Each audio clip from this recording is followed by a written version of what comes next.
Hello, folks. Welcome to Kudlow. I'm Larry Kudlow. So, Save America, kill the bill. I continue my strong opposition to what George Orwell Schumer calls the Inflation Reduction Act of 2022. Sure, the combination of higher taxes and even more spending runs the risk of deepening the recession and making the inflation more virulent. Now, accompanying the debate over the reconciliation bill is an intense conversation about federal permitting rules and regulations. At the center of this debate is whether fossil fuel projects will be permitted to be permitted. That was a joke, play on words. Permitted to be permitted. I like that. We're talking about drilling, pipelining, refining. Joe Biden's war against fossils has essentially shut down permitting and, in the process, contributing mightily to skyrocketing oil, gasoline, and natural gas prices and electricity prices. It's a massive inflation tax, falling most heavily on the middle class and the lower incomes. And may I also add, though, that the radical extremist Biden regulators are also stopping normal infrastructure projects for things like roads and highways and tunnels, utility grids, and the like. Woke bureaucrats are overturning last year's infrastructure bill, as well as damaging the overall economy.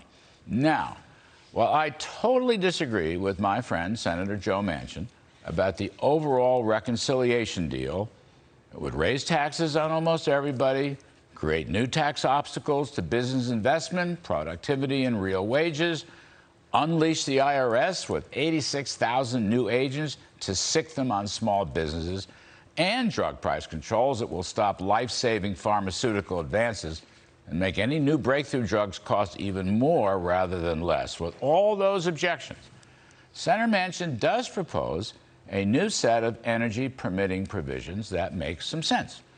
Trouble is, the permitting provisions must take place outside of reconciliation because they have no direct budget impact.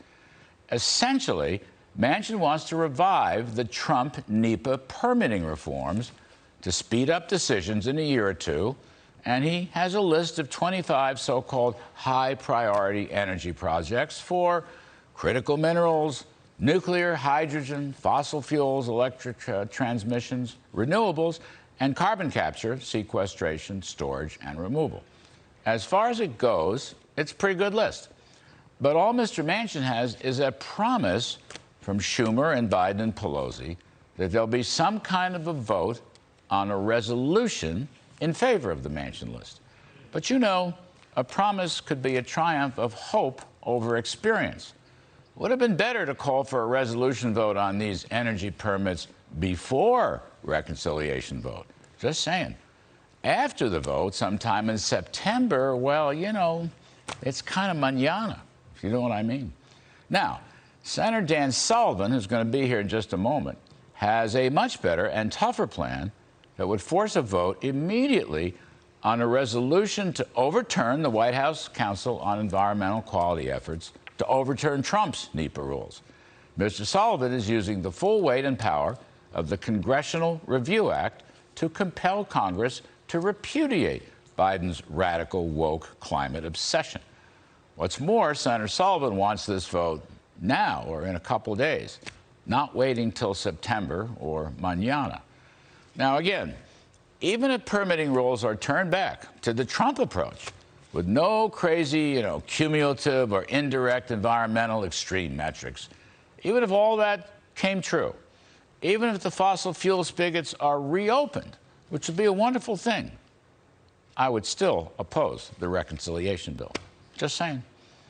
So, save America. Kill the bill.